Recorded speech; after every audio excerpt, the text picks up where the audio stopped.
I wanted to talk a little bit today about, my voice will stop breaking, mixing up some extended reality and AI sort of on edge networking. If you watched Chris Matthews' talk earlier in the week, I think you have gotten a pretty good overview of sort of like what metaverse stuff is and things like that. So I won't go too deep into that, but I do want to kind of touch on what the realities of today are. Chris talked a lot about the future and what the future is going to bring and how we're getting there, but not really where we're at today and what we can actually accomplish. So, like David was saying, I'm the CTO and one of the co-founders over here at SignalWire. You can find me everywhere as sort of Startled Marmot, which has a very long story, but happy to explain it to anybody who wants to come find me later. So what is the edge? This is something that not everyone actually knows, like what that term means, because it's kind of new and it's kind of amorphous. It can mean a whole bunch of different stuff, right? Depending on which industry you're in and depending on who's telling you. And so for us, edge computing really is the idea that you can push all of the computation of stuff out to the furthest reaches of the compute network. And what I mean by that is like there's very, very far edge, which are like on your devices. There's sort of near edge, which is like one hop away, maybe up the cell tower to the base of the tower or a nearby data center. Then there's data center and sort of central edge stuff. So it's kind of the continuum of where does the compute happen? If you're doing a little thing on your phone and you have an avatar show up or a little smiley face or whatever, that's on the phone. That gets pushed to a server. Maybe that server's nearby. It can actually render stuff. And it gets pushed out to like maybe the data is actually stored somewhere in sort of a far cloud system. That's kind of how it's broken down, right? It's broken down as sort of far edge, near edge, and cloud data centers. And why is this interesting at all, right? Why does this really matter? It's like, sure, Evan, this stuff, it's obvious, like there's computers everywhere. It's like, whoop-de-doo. Well, the great part about this really is that there has been an explosion recently of the ability to place systems and things into those near edge data sets. So that middle column there, where used to be you had to use AWS and place it somewhere, you get US East 1, you get to place it somewhere in Central Europe, and that's all you get. As we move these things further and further and closer to people, particularly in a real-time sphere, which we all sort of live in and work in, you get that the decrease of latency and the increase of experience because we now have the ability to actually leverage those compute resources. It's not theoretical. You can actually use it today. And that's a very exciting thing. It's very exciting to be able to get into these near-edge places that were previously totally unavailable or required large carrier interop agreements and all kinds of really crazy stuff. Now you can take your containers, deploy them wherever you want, and make it work. And it really provides for almost like a major leap, a quantum leap in how the efficiency can work. So that's sort of like what is the edge, and then sort of why is the edge, right? Well, why is this important? It's important because of this kind of stuff, right? So I got to stand back here so I can actually read this. Like 75 billion smart devices that are in use by 2025. These are the projections, right? 32.8% predicted compound annual growth rate of these devices. Stuff is just booming. Things are booming out here in the real world, and they need that consume data. They want to consume data. They need to produce data. You're producing it as fast as you're almost consuming it, and a lot of the times these are coming together as sort of joint functions. You're both consuming something, producing something that needs an output, and that output needs to happen quickly. They don't want to wait for this to take 5, 6, 7, 8, 9, 10 seconds. We're also seeing, the rise of 5G is a big driver of this. Now, this near-edge stuff works with every G, right? You can just 2G, I'll leave that one behind. But 3Gs, 4Gs, you get your 5Gs. But the 5G transitions was really driving the momentum on this. The telecom carriers spent billions of dollars developing these networks over the years to not really see much from them, right? They had, we had 3G for a while. They didn't get much out of that. When you guys upgraded to your LTE plans back when the LTE came out, who paid more for LTE? Did anyone actually pay more for LTE? No, you just kind of got it, right? It arrived, speeds were faster. Who benefited from that was Apple and the app makers, because they could actually then run their apps, but the actual telcos and people behind that didn't really experience a huge uplift. With the 5G, they've actually started to do some really amazing stuff. The decrease in latency down to like sub 1 second, the ability to pull in millions of connections per square kilometer, the densification of the ability to get that wireless backhaul. What it also did was densify their internal networking, so that freed up those compute resources to let us use them on the near edge. Now we have, with 5G, a very fast, very reliable connection with very low latency. And that is a very exciting opportunity. So I get really, I apologize if I start moving fast or getting excited about this. I feel it deep in my bones about how great this transition is, and it's happening right now. We're experiencing it right now. And it's going to be a seamless transition from the LTE and 4G world into this 5G world. And that's what is so compelling, is that you're not even going to notice it. Things will just start to happen better and faster. And how is this actually practical now, though, right? How can I leverage this stuff now? Well, I can leverage it by using things like the AWS Wavelength zones. These zones are basically managed Verizon data centers that you can deploy into just like any other AWS resource. And those resources are identical in many respects and not identical in some respects to how you deploy standard containerized solutions. And you can run your applications there. And here at SignalWire, what we do is we can run real-time media nodes on there.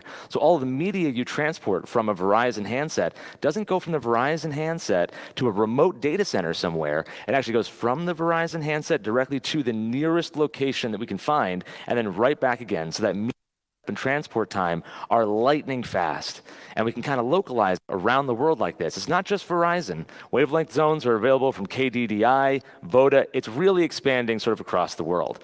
And this is kind of one of the first commercial solutions you can use today, right? This is a little side note. Oh, did I miss a slide? Nope, great. This is a little side note.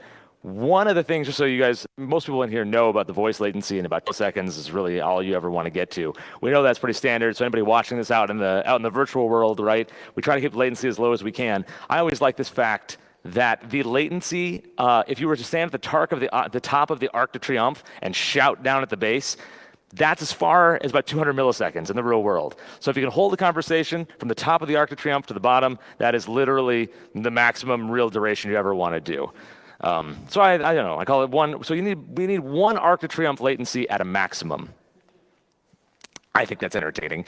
And here are the locations of the actual Verizon zones in the US, right? This is kind of an older one. They've added a few since then. But you can kind of see, like, if I had to go from Chicago to US East 1, which is in Northern Virginia in AWS, I would have to do about a 45 millisecond round trip time there. So from that 200, you're cutting off 50 right away. So you got 150, maybe at the absolute maximum to do whatever you actually need to do in the cloud. That's not a lot, right? Some of these applications need to do things. They need to look up information in databases, validate stuff. You need to make sure that things are happening. So suddenly you're actually getting pretty short windows here. So shaving milliseconds off this actually matters, particularly when we move into the realm of AI and natural language understanding, XR, stuff. More compute is happening, more resources are needed. Therefore, you need to get this stuff as compact as you possibly can. So now we're going to pivot for a second, right? We're going to pivot the conversation away from latency and away from 5G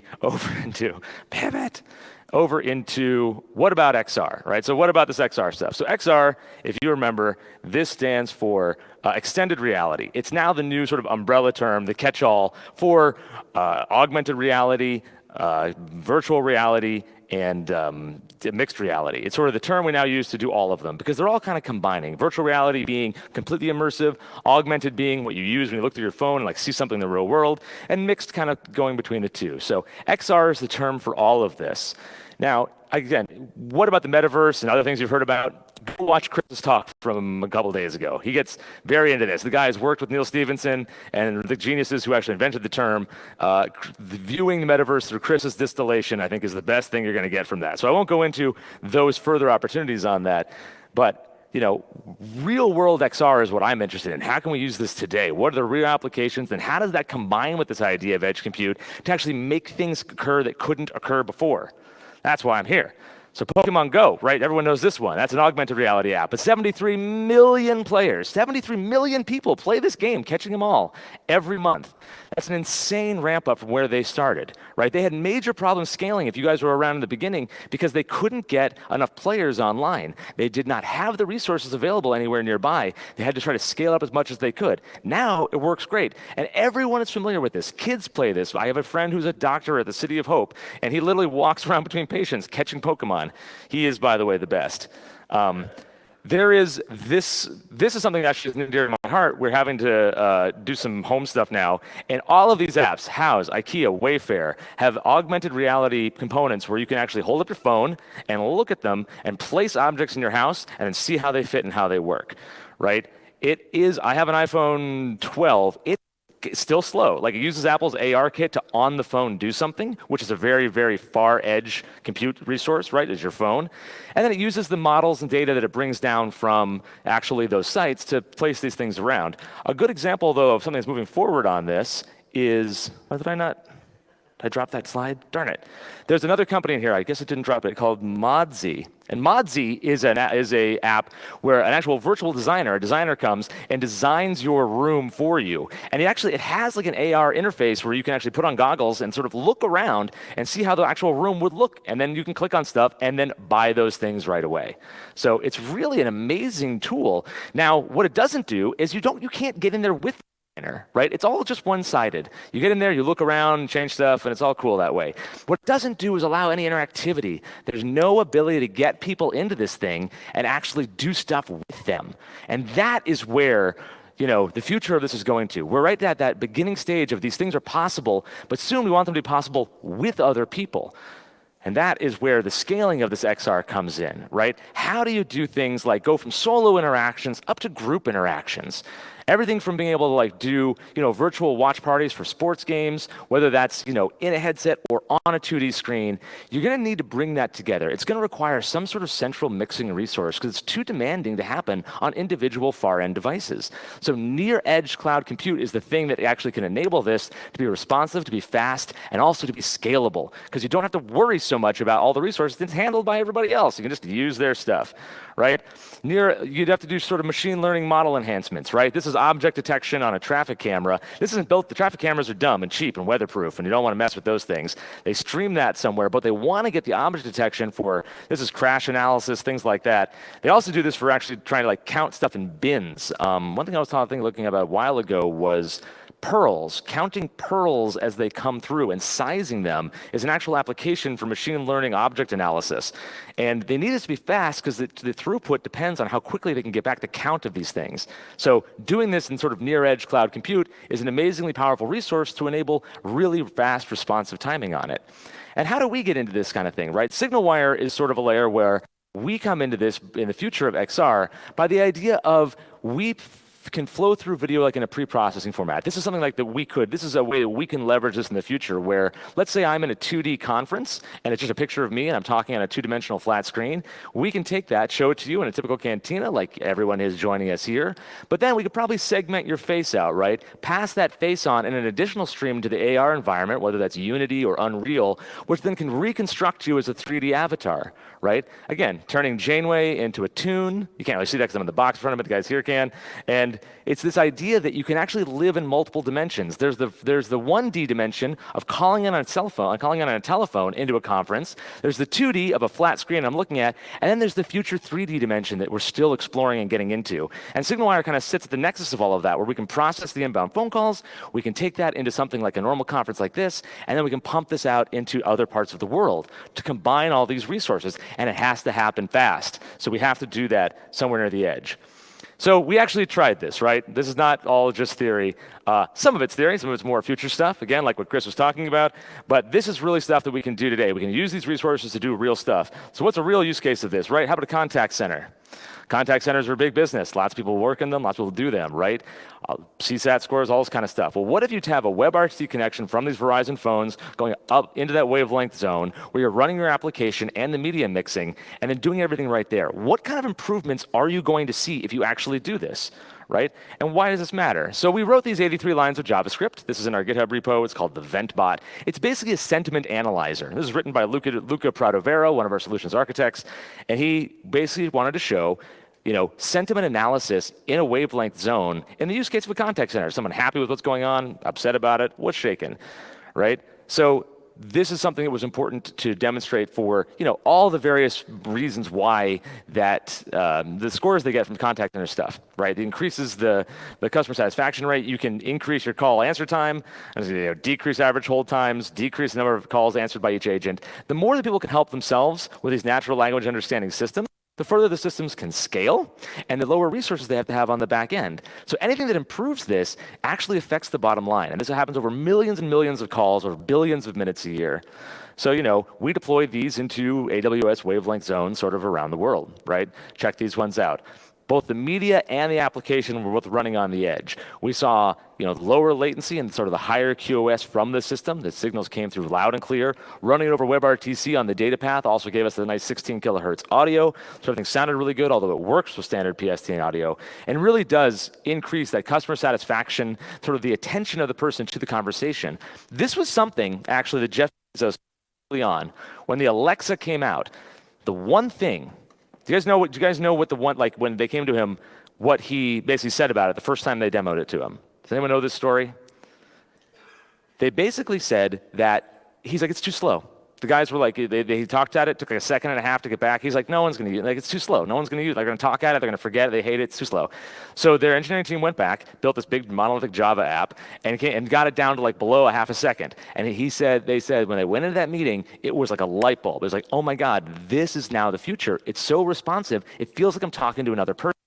And that was what made it. If you remember when the Alexas first came out, it did feel a bit like magic. And that came from a combination of hardware, like getting the voice a little early and then sending it up, a lot of tricks like, but they made it seem fast and apparent. And that's what we're doing here.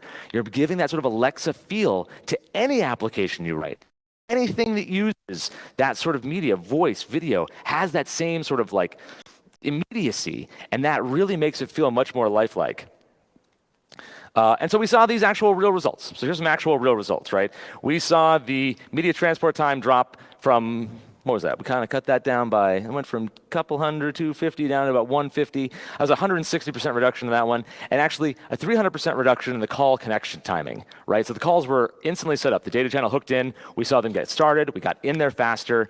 When you said something and sentiment analysis happened, it was much quicker, right? So we really could feel the machine talking to it and saying like, and all EventBot really does is you say something to it and it goes, I'm sorry, you're unhappy, or yay, I'm glad to hear you're thrilled. It's a very simplistic thing, but just telling it and then having it respond quickly to how I was feeling was a pretty magical moment. And the fact that it wasn't waiting that long, and that this can run anywhere in the world as long as these near-edge compute zones exist, right? And the best part is you can fall back to normal cloud data centers. It doesn't all have to be this, right? This is a continuum. There's a continuum here of deployment that's a very exciting continuum to live in. And that is where the XR stuff is going. All this is going this direction.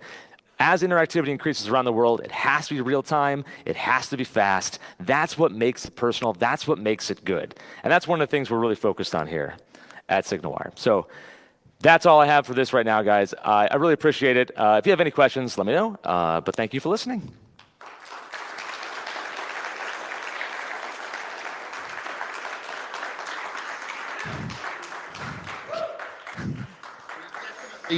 Have time for a question or two. And who wouldn't want to ask Evan McGee a question? Oh, yes. By the way, if you've not seen any of Evan's real-life dangerous demos, you need to check some videos out on YouTube. Everything from conference calling from within the ocean to cussing at light bulbs. All of these different things. So has anybody got any questions? I won quite a few of the crash and burn prizes. You've won a few different prizes over the years, Evan, haven't you? Any questions for Evan here?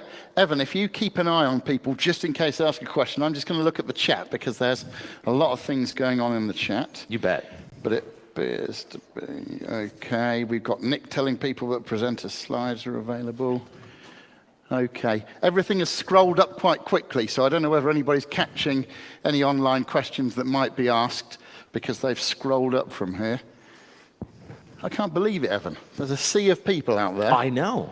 Well, I hope that I just answered all their questions so efficiently that, That may be it, but between you and Chris Matthew, everything may have just gelled together. It's kind of gelled together. I mean, I really what I wanted to get across to people is to go play with these resources. They're out there to use, and then come talk to SignalWire about it. Like, we can help you out with the media side of things. We can help you out with all of these. It's really an exciting time to be working in this industry again. Very Not much that it ever wasn't, but... I do have one quick question. Yes. There was an acronym near the end, NLU, and I wasn't entirely sure. Natural language understanding. Okay. Right? Yes. And Good we stuff. do I think that if we focus on, these are the terms that come out of the AI community and those kind of things. That's the ability to understand the spoken word and actually take actions because of it. Things have moved on. It used to be single word and double word. Exactly. And Now directed dialogue. and Exactly. do Now it's have NLU and AI and all the fun buzzwords. Excellent.